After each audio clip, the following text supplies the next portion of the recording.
Pete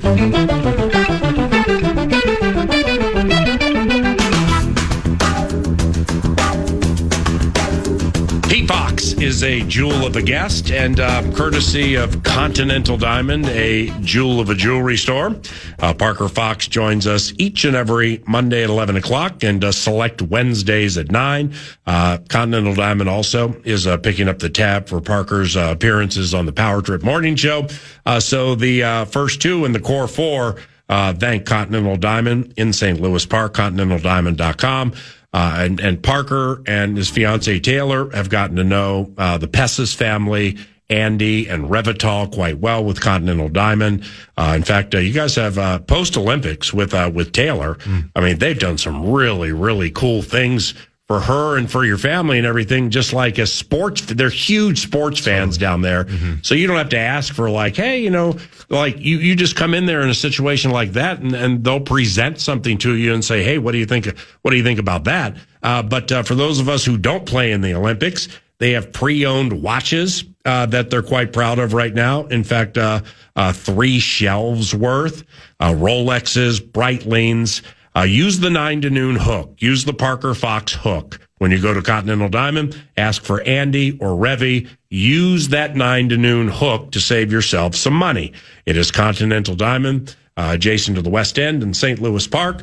It is the longest running advertiser on AM 1130 KFAN or FM 100.3 KFAN. The word is good. The staff is better. ContinentalDiamond.com. I've been excited to ask you several questions since the Timberwolves lost to Denver over the weekend. And let's just start with low-hanging fruit. What do we do tonight after how things finished Saturday? And good morning. Yeah, good morning, PA. Good to see you. I think there's a lot of things to do. I think there's some encouraging stuff from that game. The way they started the game was encouraging for me to go up by 10 in that first quarter. And then it's been kind of classic Timberwolves this year. You lose the second quarter by 10, and then you lose the third quarter by 12. And just like that, you're down 12 heading into the fourth quarter, and you're scrapping and you're looking for something. And we could all look at this game and watch Anthony Edwards, and he wasn't moving the same way he's moved all year. He goes 7 for 19 for 22 points, played solid, hit a couple threes, but just wasn't moving the way he needs to move to push this Timberwolves team deep into the playoffs. So then you kind of go to your next option. You look at Julius Randle, and Julius Randle goes 7 for 16 with 16 points. So he wasn't there either. So I think there's a lot of things. Tonight's going to be a big answer. I've said it a million times. This is a Chris Finch series. Finchy needs to be at his best in order for this team, this Wolves team, to win. And I didn't think anybody was at their best in game 1, but it's a great opportunity tonight to go game 2 in Denver and try to get one. All right. Well, help me. This is the A topic for me, and it plays off, and I'm not going to go through the full diatribe monologue again, but with Anthony, I'm in favor with earned equity and recognizing some people within businesses or teams have guidelines, and the others have rules. And that's just how it is. If you don't dig it, go get another job. Secondly, I'm also on board with those who are pushing through physical problems with their otherworldly talent, shooting themselves through it, pushing themselves through it. I agree. I'm cool with that too. Unless it lacks what I felt, and you watched the game closely this weekend, right? Oh, yeah. Okay. I felt Anthony lacked self-awareness. I think so, too. And it's not you're down 7, hey, Ant, one shot's not going to cut the whole thing. Yeah. The hero ball bit, but, I mean, we know this, man, is when Finch comes on 9 to noon and says, well, why'd you lose, Chris? Ball got too sticky. It's 75% Anthony, 25% Julius, and hide the women and children after that. Yeah. Well, that was so apparent, in my opinion, right before our very eyes. So here's the question. McDaniels had 8 points in a 3-minute span in the first quarter. They couldn't find him. No. And he was just bursting with confidence. Well, he finished with 16. And I think we went an hour of real life time without him shooting a shot. True. So now you as a basketball player, you know how this works. I'm hot. Okay, well, I ain't going to yell at Ann. He's my dog. He'll eventually pass it. Well, when you finally do get the ball, you take stupid shots. Yeah. Why? Because you're not sure when you're going to get it again. And that happened with him, and I got frustrated with that. So with McDaniels and the way things developed, why did it develop that way? And is that acceptable?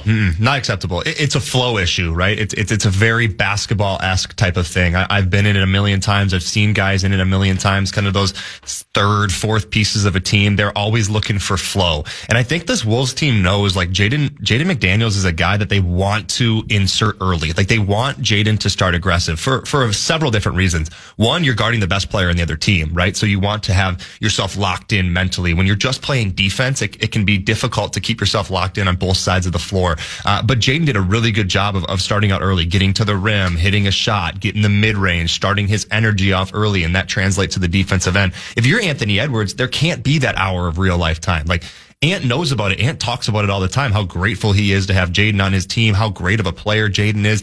Now prove it. Now go out there and create for others. I thought Ant was solid to start that game. He had 5 assists, I think, in the first half, ended with 7 assists, which is a solid number for Anthony Edwards. When he was passing, it was working. Exactly. So you need to identify that. And I don't know if that's Ant's job to identify it himself. Is that a coaching staff job to identify that? But as Anthony Edwards continues to develop as a playoff type of player, the ball has to move. It can't stick, because I know that when it comes down to clutch time, Anthony Edwards is going to show up. He's going to make shots. But as the game kind of starts and the flow is happening, you got to include other people.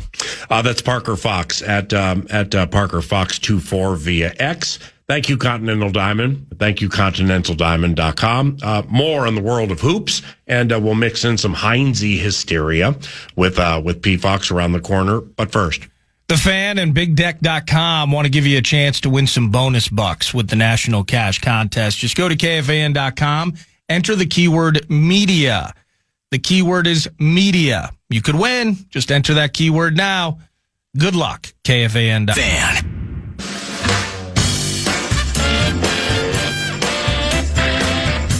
Yeah, everyone was, I think trying to get themselves going a little bit there. Ball didn't move. Played a lot of shell offense. A lot of guys stuck on the perimeter, not punching any gaps, no movement. I thought we had really good movement, ball movement in the first half too, and just kind of dried up. It really cost us because it kind of led to a lot of easy baskets for them, being able to run out of our poor offense. It starts with the movement on offense. I think that our transition died off. We've always been a better team when we play fast. We move it more consistently in the half court, and generated a lot of good looks. We're really finding Jaden in the flow of the offense. That kind of dried up. We gotta do a better job of, staying with the flow and letting everybody benefit from it. Finchy, following the Game 1 loss to Denver. And Wolves looked about as good as they've looked all year in the first quarter. Some of the second quarter looked really good. Denver came charging, and they have a right to do that with elite players and home court advantage. Mm-hmm. Close game at halftime. From the certain parts of the third quarter through the fourth quarter, it was just all Denver. Yeah. And the amazing thing about Anthony is, when he's singled, when they work something where he gets one-on-one, he's handled one-on-one. Yeah. Even on that bad knee, man, he's so good off the dribble, especially with his left hand and finishing with his left. And that's what superstars do. And he was doing that. But, then then you start casting your gaze the way of Julius Randle. And man, he plays bully ball. Remember last year it was bully ball this, bully ball that. Yep. Well, the bully got bullied under the basket in that. I mean, he got pushed around. Aaron Gordon was moving him. Yep. Joker's going to move anybody, but he moved. He just nudged him one time. Julius offered nothing in response, and it was a miss, and then an easy putback for Jokic. So, I'm like, if the ball's going to get sticky or Anthony's, not going to pass the way he needs to pass. And I don't mean leaving his feet by the baseline and throwing it to the other team, which we've seen 20 times this year. Too many. And I brought it up to Jim Pete last week because I'm like, Randall and Anthony passing, I think that's an A topic in this series specifically. I agree. Anthony leaving his feet and throwing the ball away, which, better than anybody, man. It's like when you start playing, No bounce passes in the key. Don't pick up your dribble on the baseline, and don't pass when you leave your feet. Yeah. And he was breaking two of those rules in this game. But Julius at times just seems disinterested. His season last year was better than this year. He has to make an impact beginning tonight. Well, it's frustrating, right? Because when you look at the stats, when you look on paper, and you say, where can we beat this Denver team, right? Like, where's an opportunity to beat them? Well, they're dead last in steals, and they're second to last in blocks. So go to the rim. Yeah. Find ways to make plays at the rim. And I think that starts with Julius. Like, I think Julius has to identify that as, hey, where can I be an impact? Yeah, my 3-point jumper isn't where, it could be. I'm able to space the floor. I'm able to pick and pop and knock down shots. But where can I, cause some damage? Inside the paint. Yeah, I know Aaron Gordon is a good defender, but he had 3 fouls in the first quarter. Yeah. Where are you, Julius? This needs to be an Gordon. Go ahead. No, I just think he's just become a much better defender. Totally. Yes. Moving his feet than I ever remember. I agree. But if Aaron Gordon has 3 fouls in the first quarter, if you're Julius Randle, let's take advantage of this. Like, Denver doesn't want to go to their bench. They want nothing to do with Jonas Valanciunas. They want nothing to do with really anybody on their bench besides, Tim Hardaway and Bruce Brown are 2 guys that play at a high level. But besides those 2 guys, they're not big. Go inside. Go finish inside, because Denver is dead last in steals and second to last in blocks. Like, you need to find a way to put pressure on the game. And I think you're right about Anthony Edwards, right? The first step is elite. Let's continue to do that. Continue to put pressure on the defense, and then let guys like Dante DiVincenzo spray it from the outside. Gobert, as dialed in. So good. As Gobert, he was phenomenal in all circumstances, wasn't he? Yeah, he was excellent. I mean, 8 of 9 from the floor, 17 points. How about his D on Joker? Just perimeter D. So good. Yeah, and I think he's going to get points. Jokic is going to get, 25 to 30 points. But if you hold him to 25 and maybe a low 20 number, like, that's job well done for Rudy. And I think they made life difficult on Jokic. They denied passes. They pushed passes out to the perimeter. They tried to get him off of his spots. But I thought Rudy was excellent. And I think if you're Chris Finch and you look at this game tonight, how can you continue to include Rudy on the offensive end? Because he goes 8 and 9, he grabs 10 boards. Like, that's what you want from Rudy. If he can be a 20 and 10, 20 and 12 kind of guy, you're setting yourself up really well on the offensive side of the ball for Rudy Gobert. The free throw disparity, 33-19, something like that, end of the game. And Jamal is like 16 of 16. Yep. Okay, well, I can go back and look at every call against Jamal Murray, and there probably are 3 I'm not going to like. And the McDaniels bit, where Murray went SGA on it and faked. Okay, the ref made a mistake. Yeah. I don't want to say I was surprised at the age of rage, freaking out about all these calls. Yeah. It doesn't surprise me, and that's fun. That's fine. That's by play between fans, and it's age old. But I wasn't offended by all the foul calls, period, in the game. And here's why. And I said it earlier. Tell me if you think it's right. When you're the aggressive team, you're going to put the refs in a position where they got to make quick twitch decisions because you're taking it to the other team. 1,000%. And when you're the aggressive team 70, 80% of the time, like they were in the second half, you're going to get those calls. Yeah. And that's not just 2026. That's not just Shai Gilgeous-Alexander.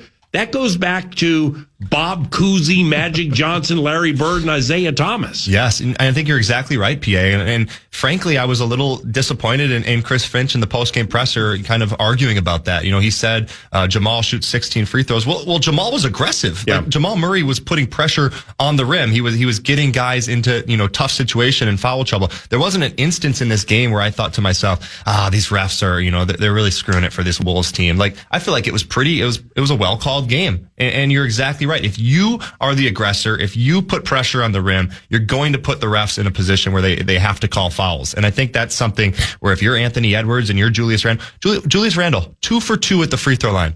No way you should be shooting 2 free throws. If you're aggressive for 48 minutes and your mentality's in the right place and you say, I'm going to get to the rim, Aaron Gordon has 3 fouls, he's sitting on the bench. There's no way you should be shooting 2 free throws. That's impossible.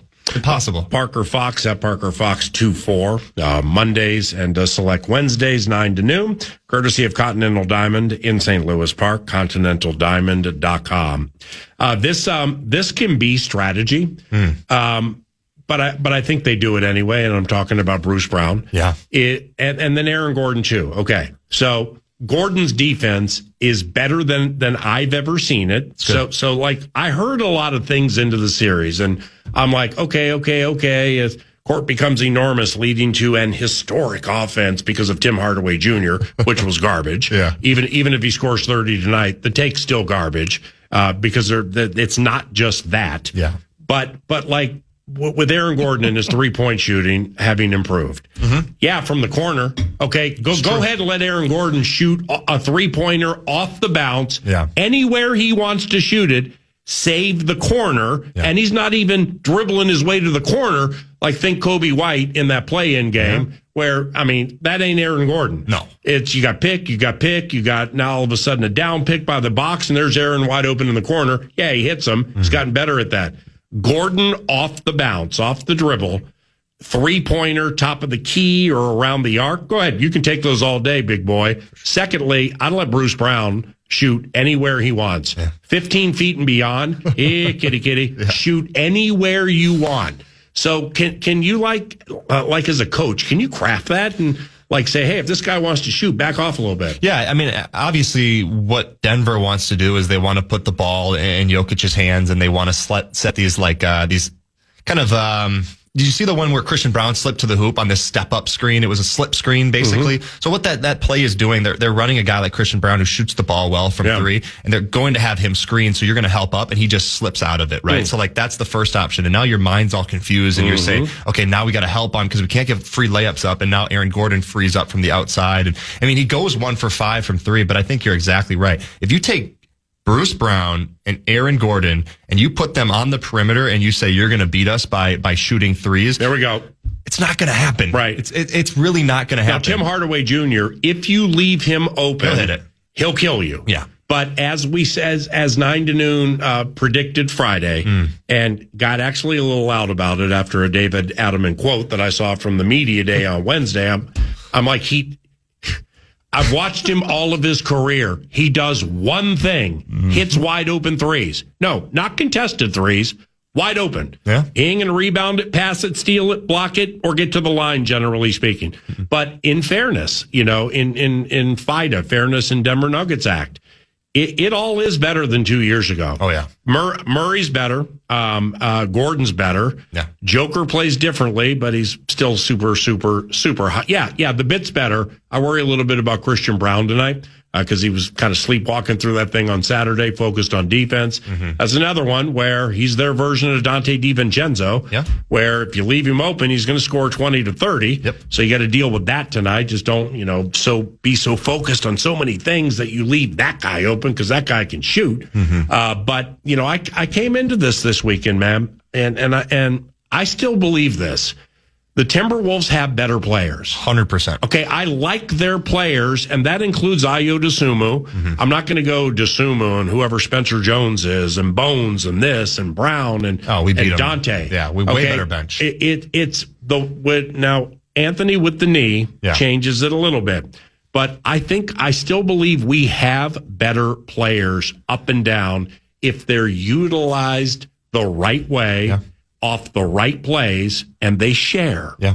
I think two things really need to happen in game 2 tonight. And I think, first of all, the bench production needs to be better. Playoff kind of games, like those series swings games, it's a lot on role players. It's guys like Nas. It's guys like Ayo. Somebody outside of the core has to step up and give meaningful minutes. They have to impact winning. And then second, you have to reestablish your defensive identity. Well, I think with Ayo, it was too much for him for a second. It was, yeah. But then it wasn't. Yeah, you're right. And Ayo is not scared.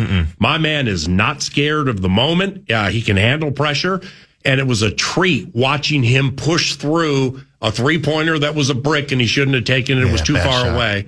And turning it over, it was just too much for him. Yeah. But then all of a sudden it wasn't. And he fit. And I'm like, damn, man. I think he's one of my favorite players. It's really good analysis because you're right. He shoots that deep 3 where it didn't look like a smooth jumper. It was a push shot. And then he shot a second 3 that was kind of a push shot. And then he hit one. And it's like you sub into the game and you're taking a deep 3 to start the game off on a guy who's not truly a 3-point shooter. You want to get up and down in transition. So I think Ayo is definitely a guy where, it's 28 minutes. I think they're going to go back to that. It should be around 25 to 28 minutes for Ayo Dosunmu. And he has to produce. I thought he was solid. 14 points, hit 3 3 threes. But there's other aspects of his game. He didn't grab a rebound and he only had 1 assist. So in 28 minutes, there has to be more production on kind of some of those ancillary stats a little bit. And I think that starts by getting your defense established. Like when I mentioned, earlier, as we're talking, getting your defense established, that helps everything out, right? Like you need to.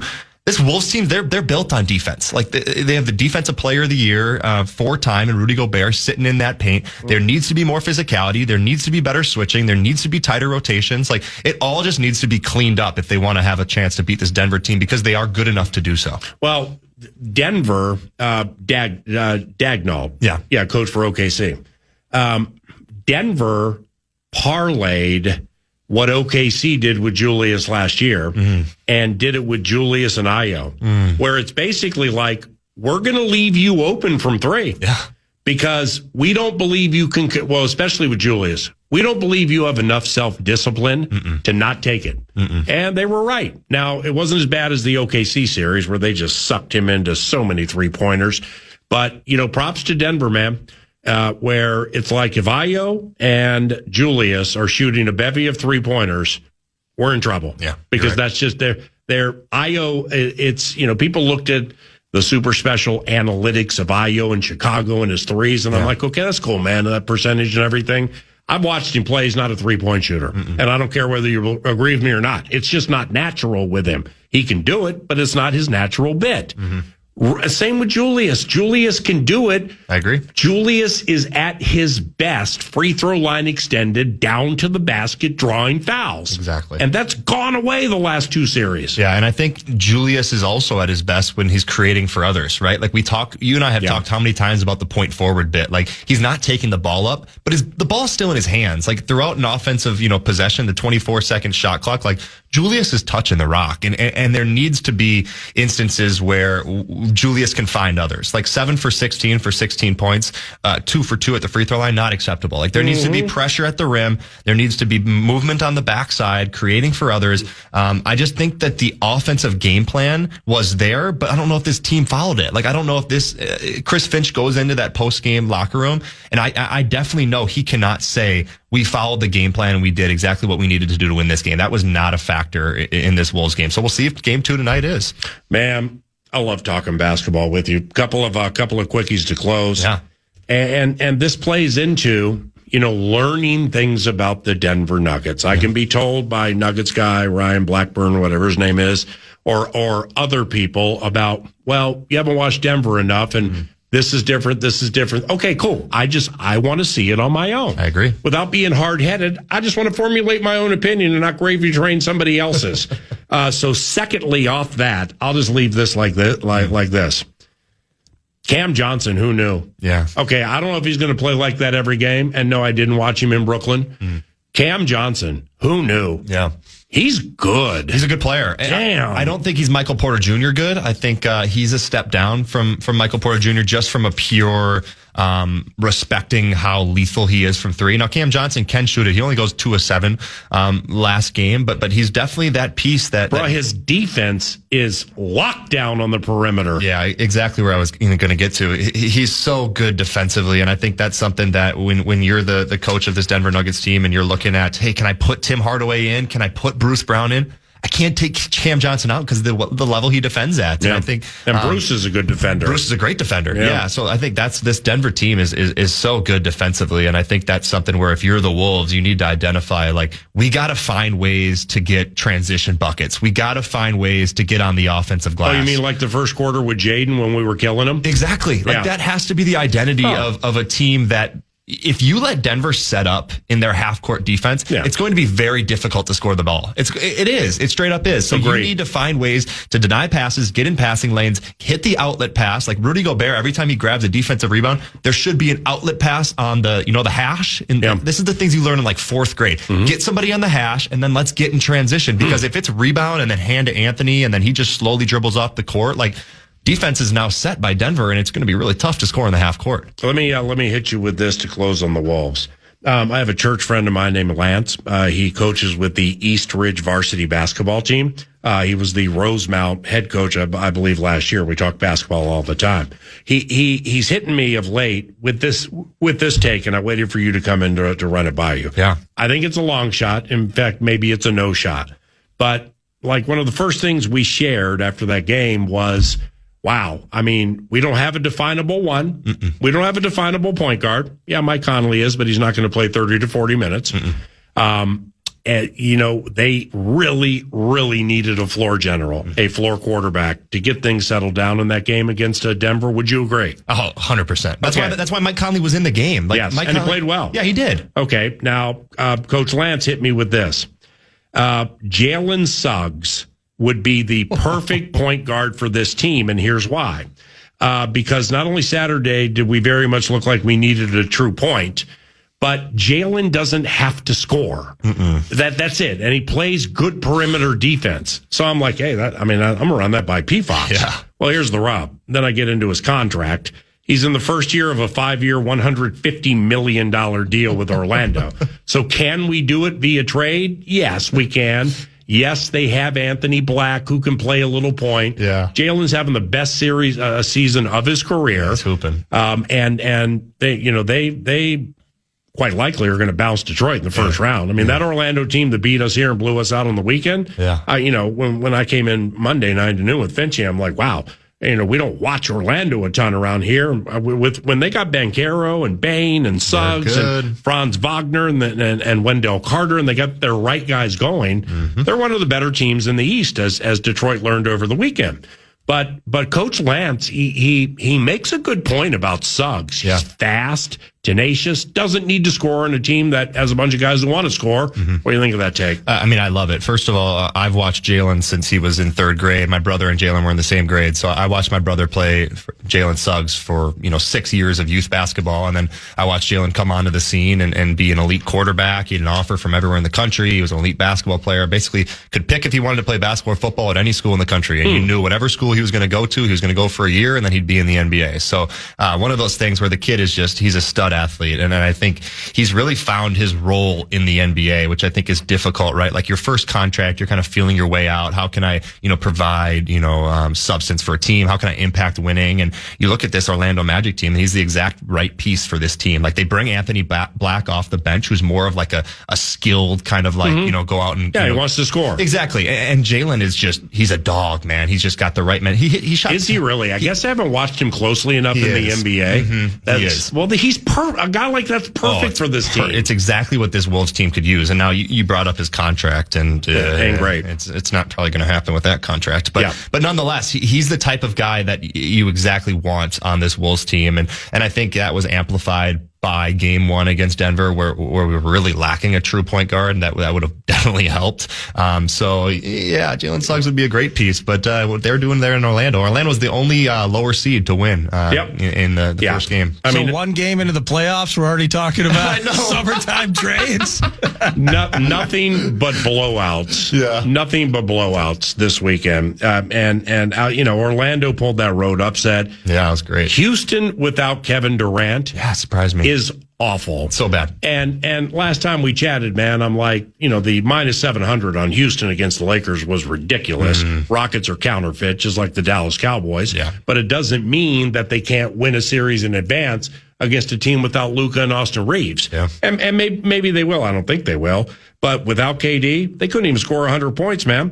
And then you get OKC, San Antonio, and Boston, three of the better teams in the league with Denver.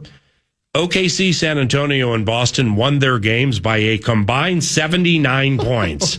I mean, holy cow. If you're an advertiser who identified, cheaper advertising rates television-wise for the fourth quarter of OKC, Boston, or San Antonio games, you might want to pay more and move to the second quarter. Definitely. Because those suckers are done early fourth quarter. San Antonio team, man. San Antonio they are fun to watch. That was the highlight of my night last night, watching Victor Wembanyama just absolutely dominate. That kid is. Yeah, Portland's scrappy. Portland's good. Portland's tough, bro. Yeah, Advi is a good player. They got a bunch of other really good pieces. But this Spurs team, man, I'm telling you, they have a chance. Now, can they beat the Thunder in that Western Conference final? Oh yeah, I don't know, but they can. I don't think they will, but they can. They have the pieces. Well, it's we have post game prattle coming up, so I don't want to take too long here. But in the play-in, not the play-in, the in-season tournament. Yep. All right, that, and then there was another game where OKC brought it. Yeah. Now, didn't have Jalen Williams, and they do now. But I've seen OKC bring 10 of 10 of what you would expect in a championship series and get beat by San Antonio. Yeah. So San Antonio just has that thing where they're not afraid of the Oklahoma City Thunder. Yeah. And if it comes down to that, then I think that'd be unbelievable. Hey, have a great day at First Resource Bank, Minneapolis. Tell Uncle Tim Sigley, the banker, I say hello. Likewise for C. Fuentes. And hopefully we see you here on Wednesday. You will. And we're talking about a series that's 1-1, all right? Yes, sir. You bet. Love you, man. Parker Fox, love you too. Tell Taylor we say hi. Thank you very much, Continental Diamond, for picking up sponsorship for Parker Fox, 9 to noon. And with the Power Trip, ContinentalDiamond.com. Post-game time is next.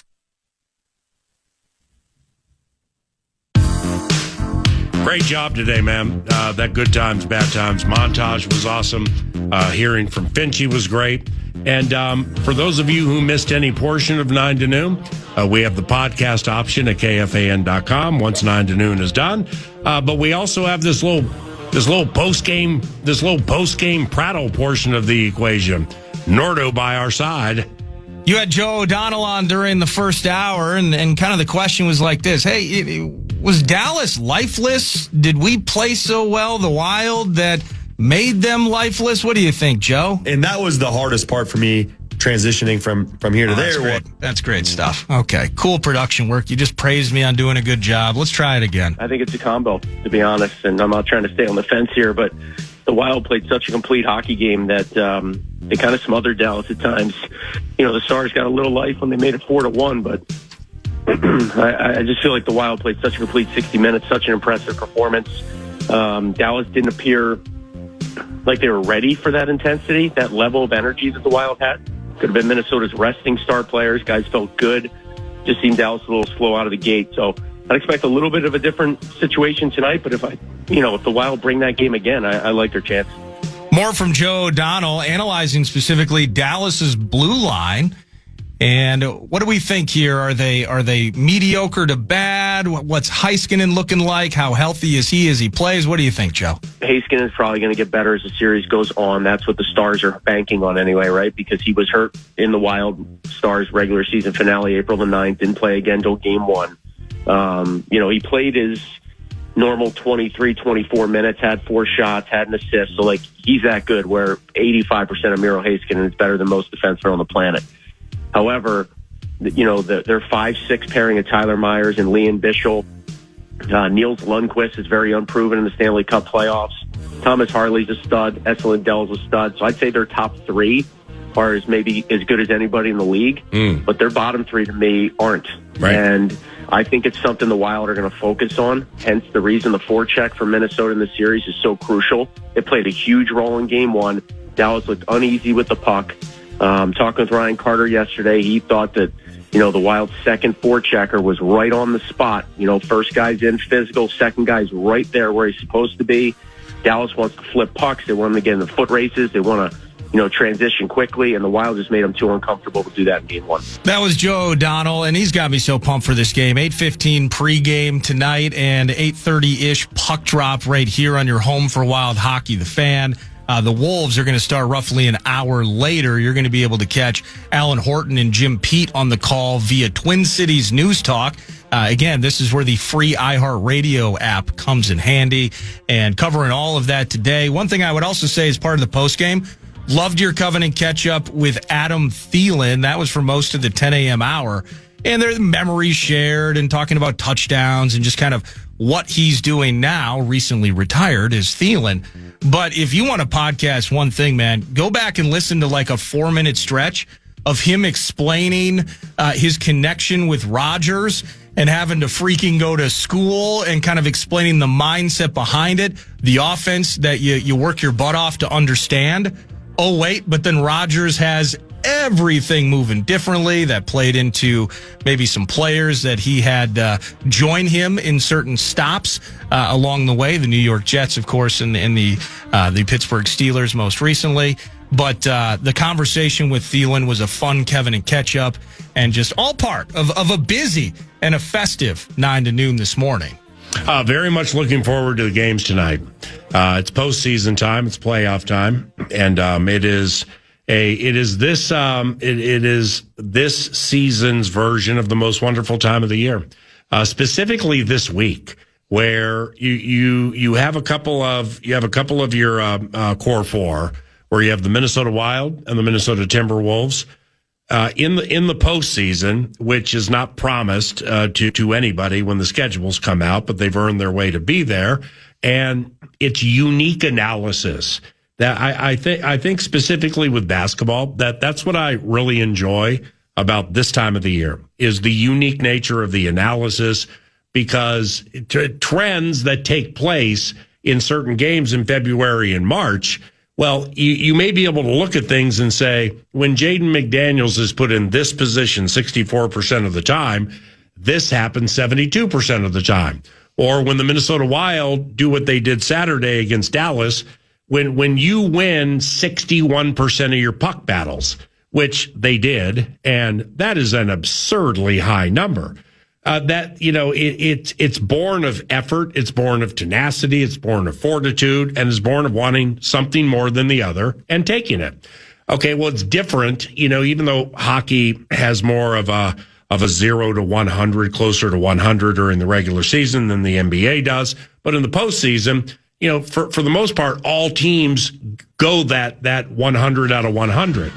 But the analysis of the minutia and the nuance that leads to things just makes it so much fun for me. And Thursday we have the NFL draft. I mean, this is a fantastic week. So the Minnesota Wild have a brilliant opportunity to jump Dallas and open up 2-0. The Minnesota Timberwolves need to pull themselves out of this situation, because right now they're waist deep in the big money and their best players hurt. And we will recap it and chat about all of it tomorrow, 9 to noon. Nordo produces. I'm Paul Allen. May God bless you and all of your families. Thank you very much for listening to KFAN, and the program is next. 9 to noon. If it's good news or money, leave them out. Podcast today's Paul Allen Show, or listen back to previous show and interviews by going to the iHeartRadio app or KFAN.com.